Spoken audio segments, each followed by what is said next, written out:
لیکن بدقسمتی سے کوئی ایکشن نہیں لیا گیا کہ الیکشن ریفارمز کا. میں آج آپ کو کہنا چاہتا ہوں اپنی قوم کو کہ انشاءاللہ جو اب ہم الیکشن جو نئی چیزیں ٹیکنالوجی کا استعمال کر رہے ہیں، الیکٹرانک ووٹنگ مشینز کو اب لے کے آ رہے ہیں جو ہم نے آزما لی ہیں، دنیا میں ٹیسٹڈ ہیں، اس کے ساتھ انشاءاللہ آپ دیکھیں گے کہ پاکستان میں الیکشن کبھی جو بھی الیکشن جیتے گا اس کو سارے کہیں گے جیتا ہے، اور جو ہارے گا وہ مان جائے گا ہار.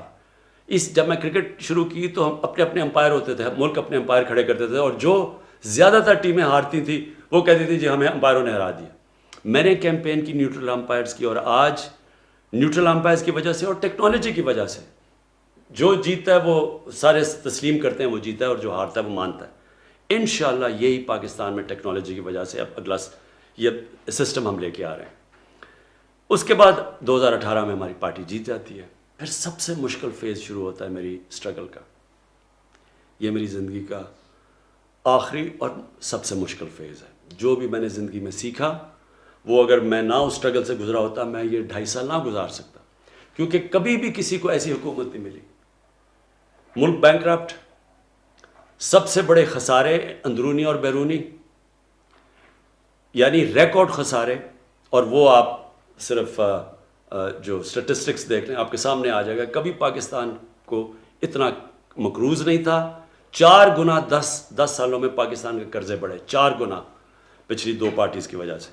اور اس کی وجہ سے جو قرضے بڑھے، اس کی وجہ سے پھر جو ہمیں قرضوں کی قسطیں سود دینا پڑا. تو اس طرح کی حکومت کبھی کسی کو نہیں ملی. اور پھر ہمارے جو فورن ایکسچینج ریزروز تھے وہ ختم ہو چکے تھے. اور سب سے بڑا جو کرنٹ اکاؤنٹ جو ڈیفیسٹ سب سے بڑا پاکستانی تاریخ کا $20 ارب. تو اس کی وجہ سے بڑی مشکل سے ملک بچا ڈیفالٹ سے. ہمارے پاس پیسے ہی نہیں تھے قرضوں کی قسطیں واپس کرنے کی، اور جو ہماری کمٹمنٹس تھی باہر، اور ڈیفالٹ کر جاتا. تو آج روپیہ جو 150 روپے پہ یا 154 کے قریب ہے، اس نے 200 250 300 کدھر پہنچنا تھا ہم نہیں کہہ سکتے، کیونکہ سارا فلوز بند ہو جانے تھے باہر کے. لہٰذا وہ بڑا مشکل وقت تھا جس میں ہماری سعودی عربیہ، UAE اور چائنا نے ہماری مدد کی. اگر وہ بھی نہ مدد کرتے تب بھی ہم ڈیفالٹ کر جائیں. اللہ کا شکر ہے. اب میں آتا ہوں کہ جو مجھے فخر ہے یہ 2.5 سال کی سٹرگل میں کدھر ہے پاکستان. جو ہمارا بیرونی ملک جو بیرونی خسارہ ہے، کرنٹ اکاؤنٹ جو ڈیفیسٹ تھا، وہ 2.5 سال میں پہلی دفعہ 7-8 مہینے میں سرپلس پہ جا رہا ہے. یہ بہت بڑا میری حکومت کی کامیابی ہے. اس کا مطلب کہ کیونکہ ہمارا اب وہ کرنٹ اکاؤنٹ سرپلس میں ہے، اس کا مطلب ہمارے ریزروز بڑھ رہے ہیں، اس کا مطلب ہمارا روپیہ مضبوط ہوتا جا رہا ہے، لوگوں کو کانفیڈنس آ رہا ہے اکانومی میں. اس کی وجہ سے آج پاکستان کے اندر اللہ کا شکر ہے کہ کانفیڈنس اکانومی کی وجہ سے وہ شو کرتا ہے. ہماری جو سٹاک مارکیٹ اس نے بھی بڑا زبردست پرفارم کیا ہے.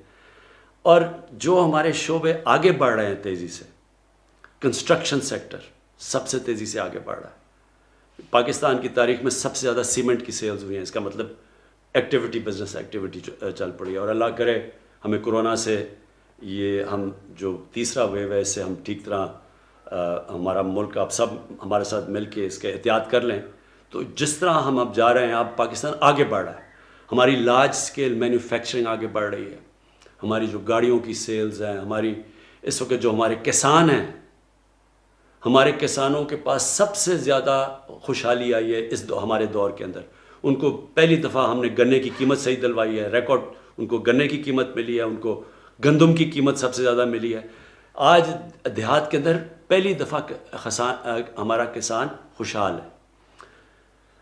لیکن آگے ہم نے کیا کرنا ہے؟ آگے اب ہم نے، کیونکہ یہ قرضوں کا بوجھ پڑا ہوا ہے، ملک نے نکلنا کیسے ہے؟ ملک نے نکلنا ہے ویلتھ کریشن سے، دولت کے اندر اضافہ کرنا ہے. وہ کیسے کرنا ہے؟ سب سے پہلے ہم 2 شہر نئے بنا رہے ہیں. ایک لاہور کے اندر، اور ابھی کوشش کر رہے ہیں سندھ گورنمنٹ کے ساتھ ملیں، ایک بنڈل آئلینڈ. اور پھر ایک لاہور کے اندر ہی ایک سینٹرل بزنس ڈسٹرکٹ بنا رہے ہیں.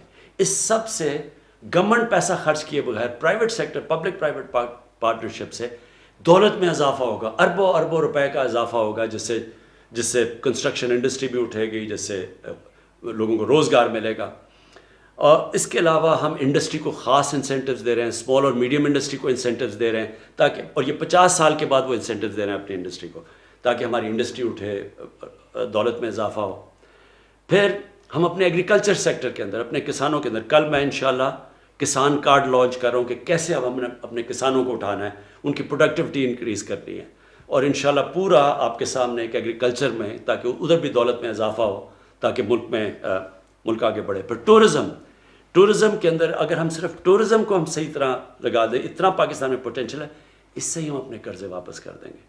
پھر ہمارا بلین ٹری سونامی ہے، 10 بلین ٹری سونامی، یہ اگلے آنے والی نسلوں کے لیے بالکل ملک میں جو موسم کی تبدیلی سے ہمیں خطرہ ہے، وہ ایک پورے ملک پہلی دفعہ ایک ملک ماحولیات کے اوپر زور لگا رہا ہے، اور 2 بڑی ڈیمز بنا رہے ہیں۔ 50 سال کے بعد پاکستان میں بڑی ڈیمز بننی شروع ہو گئی ہیں، ان سے پانی سٹور ہوگا، اس کا مطلب کہ ہمارے پاس زیادہ پانی ہوگا کسانوں کے لیے۔ جو اصل آخر میں آپ کہنا چاہتا ہوں، مدینہ کی ریاست کے اندر نبی صلی اللہ علیہ وسلم نے 3 چیزیں کی تھی۔ ایک انہوں نے اپنے کیریکٹر سے ایک ساری قوم کی اخلاقیات اٹھا دی تھی۔ دوسرا، انہوں نے قانون کی بالادستی قائم کی تھی۔ انہوں نے کہا تھا کہ ایک بڑی قومیں تمہارے سے پہلے تباہ ہوئیں، جدھر طاقتور اور کمزور کے لیے، جو میں نے شروع میں بات کی تھی، جدھر طاقتور کے لیے ایک قانون اور کمزور کے لیے وہ قوم تباہ ہو جاتی ہے، یعنی جدھر قانون کی بالادستی نہیں ہوتی۔ اور انہوں نے کہا میری بیٹی بھی اگر جرم کرے گی اس کو سزا ملے گی۔ اور پھر تیسری چیز انہوں نے فلاحی ریاست بنائی تھی، کہ سب سے پہلے ایک ریاست نے اپنے کمزور طبقے کی ذمہ داری لی تھی۔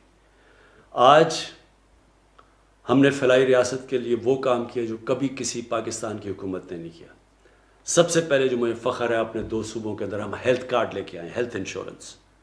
ہر غریب آدمی کے پاس پنجاب میں سال کے اینڈ تک پختونخوا نے ابھی ہر فیملی کے لیے ایک ہیلتھ انشورنس آ گئی ہے، کسی بھی گورنمنٹ ہاسپٹل میں اپنا علاج کروا سکتے ہیں۔ یہ انشاءاللہ ایک پورا ہیلتھ سسٹم ہے، کیونکہ اب پرائیویٹ سیکٹر آئے گا ہیلتھ میں، چھوٹے چھوٹے شہروں میں ہاسپٹل بنائیں گے وہ، کیونکہ ہیلتھ کارڈ کی وجہ سے کوئی بھی ان ہسپتالوں میں جا سکتا ہے، اور پھر آپس میں مقابلہ ہوگا۔ اگر کوئی ہاسپٹل صحیح علاج نہیں کر رہا تو وہ ادھر ہیلتھ کارڈ ادھر استعمال کریں گے جدھر اچھا علاج ہو رہا ہے، تو اس سے پورا سسٹم انشاءاللہ بدل جائے گا۔ ہم نے پناہ گاہ بنائی، جس کا مجھے بڑا فخر ہے کہ، اور یہ انشاءاللہ ہر جگہ جدھر مزدور جاتے ہیں ادھر ہم بنائیں گے، تاکہ وہ رات گزار سکیں، ان کے پیسے بچے، وہ سارے اپنے بیوی بچوں کو پیسے بھیجیں، ان کو مفت کھانا ملے، رہنا ملے۔ یہ ہم نے شروع کیا ہے۔ ابھی ایک اور ہم ٹرکس اب سارے پاکستان میں جائیں گے، ان علاقوں میں جدھر غریب علاقے ہیں، تاکہ کوئی بھوک نہ ہو، کسی کو کوئی بھوکا نہ سوئے۔ جو ہاؤسنگ ہے، پہلی دفعہ پاکستان میں اب ہم کمزور طبقے کے لیے گھر بنا رہے ہیں، اور یہ کبھی پاکستان میں پہلے نہیں ہوا، کیونکہ پاکستان میں وہ سسٹم ہی نہیں تھا، مورگیج فنانسنگ ہی نہیں تھی، بینک قرضے ہی نہیں دیتے تھے۔ وہ ہم نے قانون چینج کیا، بینکوں کے ساتھ بیٹھ کے، انشاءاللہ اب وہ طبقہ جو کبھی پیسے دے کے گھر نہیں لے سکتا تھا، اس کی اب مدد کریں۔ لیکن آخر میں جو سب سے بڑا اس وقت جنگ، battle for the soul of Pakistan, ملک کے مستقبل کی جنگ لڑی جا رہی ہے، وہ قانون کی بالادستی کی ہے۔ جو بڑے بڑے مافیاز ہیں، جو سیاسی مافیا ہے، جو وہ لوگ جو کارٹلز بیٹھے ہوئے ہیں، جو مل کے پیسے بڑھاتے ہیں، لوگوں کے لیے چیزیں مہنگی کرتے ہیں، یہ سب اکٹھے ہیں۔ ہر وہ جو کہ کرپٹ سسٹم سے فائدہ اٹھا رہا تھا، وہ ہمارے خلاف اس وقت کھڑا ہوا ہے۔ یہ ہے اب جو جنگ ہم لڑ رہے ہیں، یہ جنگ جس وقت ہم جیتیں گے، اور انشاءاللہ جیتیں گے۔ یہ آپ سمجھ لیں کہ اللہ نے جو نعمتیں اس ملک کو دی ہیں، شاید ہی کسی ملک کو دی ہوں۔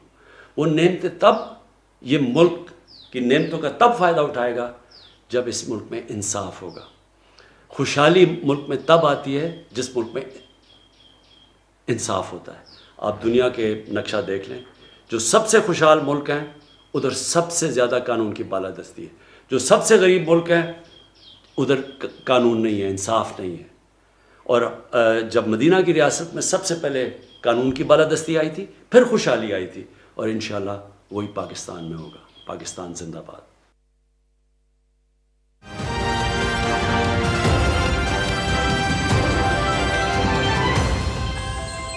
بینک آ گیا تو وہ آنا شروع ہو گئے، پھر پارٹی بننی شروع ہوئی۔ 2013 کے الیکشن میں ہم پختونخوا میں ہماری گورنمنٹ بنی، لیکن بڑی دھاندلی کی گئی۔ اس دھاندلی کے بعد میں نے کہا 4 حلقے صرف کھول دو تاکہ اگلا الیکشن ٹھیک ہو۔ اس کے لیے ہمیں 126 دن کا ہم نے دھرنا کیا، پرامن تھا ڈی چوک پہ ہم نے، اور اس دھرنے کے دوران اور پارٹی بڑی ہمیں موقع ملا مجھے اپنی پیغام لوگوں تک پہنچانے کا، لیکن بدقسمتی سے کوئی ایکشن نہیں لیا گیا کہ الیکشن ریفارمز کا۔ میں آج آپ کو کہنا چاہتا ہوں اپنی قوم کو کہ انشاءاللہ جو اب ہم الیکشن، جو نئی چیزیں ٹیکنالوجی کا استعمال کر رہے ہیں، الیکٹرانک ووٹنگ مشینز کو اب لے کے آ رہے ہیں جو ہم نے آزما لی ہیں، دنیا میں ٹیسٹڈ ہیں، اس کے ساتھ انشاءاللہ آپ دیکھیں گے کہ پاکستان میں الیکشن کبھی جو بھی الیکشن جیتے گا اس کو سارے کہیں گے جیتا ہے، اور جو ہارے گا وہ مان جائے گا ہار۔ جب میں کرکٹ شروع کی تو ہم اپنے امپائر ہوتے تھے، ملک اپنے امپائر کھڑے کرتے تھے، اور جو زیادہ تر ٹیمیں ہارتی تھیں وہ کہتی تھی جی ہمیں امپائروں نے ہرا دیا۔ میں نے کیمپین کی نیوٹرل امپائرز کی، اور آج نیوٹرل امپائرز کی وجہ سے اور ٹیکنالوجی کی وجہ سے جو جیتتا ہے وہ سارے تسلیم کرتے ہیں وہ جیتا ہے، اور جو ہارتا ہے وہ مانتا ہے۔ انشاءاللہ یہی پاکستان میں ٹیکنالوجی کی وجہ سے اب اگلا یہ سسٹم ہم لے کے آ رہے ہیں۔ اس کے بعد 2018 میں ہماری پارٹی جیت جاتی ہے، پھر سب سے مشکل فیز شروع ہوتا ہے میری سٹرگل کا۔ یہ میری زندگی کا آخری اور سب سے مشکل فیز ہے۔ جو بھی میں نے زندگی میں سیکھا وہ اگر میں نہ اس سٹرگل سے گزرا ہوتا میں یہ 2.5 سال نہ گزار سکتا، کیونکہ کبھی بھی کسی کو ایسی حکومت نہیں ملی۔ ملک بینکرپٹ، سب سے بڑے خسارے اندرونی اور بیرونی، یعنی ریکارڈ خسارے، اور وہ آپ صرف جو سٹیٹسٹکس دیکھ لیں آپ کے سامنے آ جائے گا۔ کبھی پاکستان کو اتنا مقروض نہیں تھا، 4 گنا 10 سالوں میں پاکستان کے قرضے بڑھے، 4 گنا پچھلی 2 پارٹیز کی وجہ سے، اور اس کی وجہ سے جو قرضے بڑھے اس کی وجہ سے پھر جو ہمیں قرضوں کی قسطیں سود دینا پڑا۔ تو اس طرح کی حکومت کبھی کسی کو نہیں ملی، اور پھر ہمارے جو فورن ایکسچینج ریزروز تھے وہ ختم ہو چکے تھے، اور سب سے بڑا جو کرنٹ اکاؤنٹ جو ڈیفیسٹ سب سے بڑا پاکستانی تاریخ کا $20 ارب۔ تو اس کی وجہ سے بڑی مشکل سے ملک بچا ڈیفالٹ سے۔ ہمارے پاس پیسے ہی نہیں تھے قرضوں کی قسطیں واپس کرنے کی، اور جو ہماری کمٹمنٹس تھی باہر، اور ڈیفالٹ کر جاتا تو آج روپیہ جو 150 روپے پہ یا 154 کے قریب ہے، اس نے 200 250 300 کدھر پہنچنا تھا ہم نہیں کہہ سکتے، کیونکہ سارا فلوز بند ہو جانے تھے باہر کے۔ لہٰذا وہ بڑا مشکل وقت تھا جس میں ہماری سعودی عربیہ، UAE اور چائنا نے ہماری مدد کی۔ اگر وہ بھی نہ مدد کرتے تب بھی ہم ڈیفالٹ کر جاتے۔ اللہ کا شکر ہے۔ اب میں آتا ہوں کہ جو مجھے فخر ہے یہ 2.5 سال کی سٹرگل میں کدھر ہے پاکستان۔ جو ہمارا بیرونی ملک جو بیرونی خسارہ ہے، کرنٹ اکاؤنٹ جو ڈیفیسٹ تھا، وہ 2.5 سال میں پہلی دفعہ 7-8 مہینے میں سرپلس پہ جا رہا ہے۔ یہ بہت بڑا میری حکومت کی کامیابی ہے۔ اس کا مطلب کہ کیونکہ ہمارا اب وہ کرنٹ اکاؤنٹ سرپلس میں ہے، اس کا مطلب ہمارے ریزروز بڑھ رہے ہیں، اس کا مطلب ہمارا روپیہ مضبوط ہوتا جا رہا ہے، لوگوں کو کانفیڈنس آ رہا ہے اکانومی میں۔ اس کی وجہ سے آج پاکستان کے اندر اللہ کا شکر ہے کہ کانفیڈنس اکانومی کی وجہ سے وہ شو کرتا ہے۔ ہماری جو سٹاک مارکیٹ اس نے بھی بڑا زبردست پرفارم کیا ہے، اور جو ہمارے شعبے آگے بڑھ رہے ہیں تیزی سے، کنسٹرکشن سیکٹر سب سے تیزی سے آگے بڑھ رہا ہے۔ پاکستان کی تاریخ میں سب سے زیادہ سیمنٹ کی سیلز ہوئی ہیں، اس کا مطلب ایکٹیویٹی، بزنس ایکٹیویٹی چل پڑی ہے۔ اور اللہ کرے ہمیں کورونا سے یہ ہم جو تیسرا ویو ہے اس سے ہم ٹھیک طرح ہمارا ملک آپ سب ہمارے ساتھ مل کے اس کے احتیاط کر لیں، تو جس طرح ہم اب جا رہے ہیں اب پاکستان آگے بڑھ رہا ہے۔ ہماری لارج سکیل مینوفیکچرنگ آگے بڑھ رہی ہے، ہماری جو گاڑیوں کی سیلز ہیں، ہماری اس وقت جو ہمارے کسان ہیں، ہمارے کسانوں کے پاس سب سے زیادہ خوشحالی آئی ہے ہمارے دور کے اندر۔ ان کو پہلی دفعہ ہم نے گنے کی قیمت صحیح دلوائی ہے، ریکارڈ ان کو گنے کی قیمت ملی ہے، ان کو گندم کی قیمت سب سے زیادہ ملی ہے۔ آج دیہات کے اندر پہلی دفعہ ہمارا کسان خوشحال ہے۔ لیکن آگے ہم نے کیا کرنا ہے؟ آگے اب ہم نے، کیونکہ یہ قرضوں کا بوجھ پڑا ہوا ہے، ملک نے نکلنا کیسے؟ ملک نے نکلنا ہے ویلتھ کریشن سے، دولت کے اندر اضافہ کرنا ہے۔ وہ کیسے کرنا ہے؟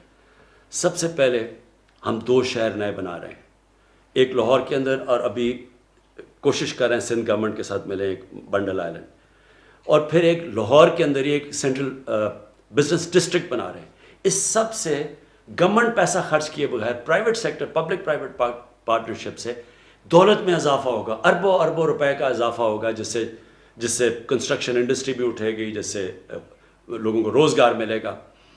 اور اس کے علاوہ ہم انڈسٹری کو خاص انسینٹیوز دے رہے ہیں, اسمال اور میڈیم انڈسٹری کو انسینٹیوز دے رہے ہیں تاکہ, اور یہ 50 سال کے بعد وہ انسینٹیوز دے رہے ہیں اپنی انڈسٹری کو تاکہ ہماری انڈسٹری اٹھے, دولت میں اضافہ ہو. پھر ہم اپنے ایگریکلچر سیکٹر کے اندر, اپنے کسانوں کے اندر, کل میں انشاءاللہ کسان کارڈ لانچ کر رہا ہوں کہ کیسے اب ہم نے اپنے کسانوں کو اٹھانا ہے, ان کی پروڈکٹیوٹی انکریز کرنی ہے, اور انشاءاللہ پورا آپ کے سامنے ایک ایگریکلچر میں, تاکہ ادھر بھی دولت میں اضافہ ہو, تاکہ ملک آگے بڑھے. پھر ٹورزم کے اندر اگر ہم صرف ٹورزم کو ہم صحیح طرح لگا دیں, اتنا پاکستان میں پوٹینشیل ہے, اس سے ہی ہم اپنے قرضے واپس کر دیں گے. پھر ہمارا بلین ٹری سونامی ہے, 10 بلین ٹری سونامی, یہ اگلے آنے والی نسلوں کے لیے بالکل ملک میں جو موسم کی تبدیلی سے ہمیں خطرہ ہے, وہ ایک پورے ملک پہلی دفعہ ایک ملک ماحولیات کے اوپر زور لگا رہا ہے. اور 2 بڑی ڈیمز بنا رہے ہیں, 50 سال کے بعد پاکستان میں بڑی ڈیمز بننی شروع ہو گئی ہیں, ان سے پانی سٹور ہوگا, اس کا مطلب کہ ہمارے پاس زیادہ پانی ہوگا کسانوں کے لیے. جو اصل آخر میں آپ کہنا چاہتا ہوں, مدینہ کی ریاست کے اندر نبی صلی اللہ علیہ وسلم نے 3 چیزیں کی تھی. ایک انہوں نے اپنے کیریکٹر سے ایک ساری قوم کی اخلاقیات اٹھا دی تھی. دوسرا, انہوں نے قانون کی بالادستی قائم کی تھی. انہوں نے کہا تھا کہ ایک بڑی قومیں تمہارے سے پہلے تباہ ہوئیں جدھر طاقتور اور کمزور کے لیے, جو میں نے شروع میں بات کی تھی, جدھر طاقتور کے لیے ایک قانون اور کمزور کے لیے وہ قوم تباہ ہو جاتی ہے, یعنی جدھر قانون کی بالادستی نہیں ہوتی. اور انہوں نے کہا میری بیٹی بھی اگر جرم کرے گی اس کو سزا ملے گی. اور پھر تیسری چیز, انہوں نے فلاحی ریاست بنائی تھی کہ سب سے پہلے ایک ریاست نے اپنے کمزور طبقے کی ذمہ داری لی تھی. آج ہم نے فلاحی ریاست کے لیے وہ کام کیا جو کبھی کسی پاکستان کی حکومت نے نہیں کیا. سب سے پہلے جو مجھے فخر ہے, اپنے 2 صوبوں کے اندر ہم ہیلتھ کارڈ لے کے آئے, ہیلتھ انشورنس. ہر غریب آدمی کے پاس پنجاب میں سال کے اینڈ تک, پختونخوا نے ابھی ہر فیملی کے لیے ایک ہیلتھ انشورنس آ گئی ہے, کسی بھی گورنمنٹ ہاسپٹل میں اپنا علاج کروا سکتے ہیں. یہ انشاءاللہ ایک پورا ہیلتھ سسٹم ہے, کیونکہ اب پرائیویٹ سیکٹر آئے گا ہیلتھ میں, چھوٹے چھوٹے شہروں میں ہاسپٹل بنائیں گے وہ, کیونکہ ہیلتھ کارڈ کی وجہ سے کوئی بھی ان ہسپتالوں میں جا سکتا ہے. اور پھر آپس میں مقابلہ ہوگا, اگر کوئی ہاسپٹل صحیح علاج نہیں کر رہا تو وہ ادھر ہیلتھ کارڈ ادھر استعمال کریں گے جدھر اچھا علاج ہو رہا ہے. تو اس سے پورا سسٹم انشاءاللہ بدل جائے گا. ہم نے پناہ گاہ بنائی جس کا مجھے بڑا فخر ہے کہ, اور یہ انشاءاللہ ہر جگہ جدھر مزدور جاتے ہیں ادھر ہم بنائیں گے تاکہ وہ رات گزار سکیں, ان کے پیسے بچیں, وہ سارے اپنے بیوی بچوں کو پیسے بھیجیں, ان کو مفت کھانا ملے, رہنا ملے. یہ ہم نے شروع کیا ہے. ابھی ایک اور ہم ٹرکس اب سارے پاکستان میں جائیں گے ان علاقوں میں جدھر غریب علاقے ہیں, تاکہ کوئی بھوک نہ ہو, کسی کو کوئی بھوکا نہ سوئے. جو ہاؤسنگ ہے, پہلی دفعہ پاکستان میں اب ہم کمزور طبقے کے لیے گھر بنا رہے ہیں, اور یہ کبھی پاکستان میں پہلے نہیں ہوا, کیونکہ پاکستان میں وہ سسٹم ہی نہیں تھا, مورگیج فنانسنگ ہی نہیں تھی, بینک قرضے ہی نہیں دیتے تھے. وہ ہم نے قانون چینج کیا, بینکوں کے ساتھ بیٹھ کے انشاءاللہ اب وہ طبقہ جو کبھی پیسے دے کے گھر نہیں لے سکتا تھا اس کی اب مدد کریں. لیکن آخر میں جو سب سے بڑا اس وقت جنگ, battle for the soul of Pakistan, ملک کے مستقبل کی جنگ لڑی جا رہی ہے, وہ قانون کی بالادستی کی ہے. جو بڑے بڑے مافیاز ہیں, جو سیاسی مافیا ہیں, جو وہ لوگ جو کارٹلز بیٹھے ہوئے ہیں, جو مل کے پیسے بڑھاتے ہیں, لوگوں کے لیے چیزیں مہنگی کرتے ہیں, یہ سب اکٹھے ہیں. ہر وہ جو کہ کرپٹ سسٹم سے فائدہ اٹھا رہا تھا وہ ہمارے خلاف اس وقت کھڑا ہوا ہے. یہ ہے اب جو جنگ ہم لڑ رہے ہیں, یہ جنگ جس وقت ہم جیتیں گے, اور انشاءاللہ جیتیں گے, یہ آپ سمجھ لیں.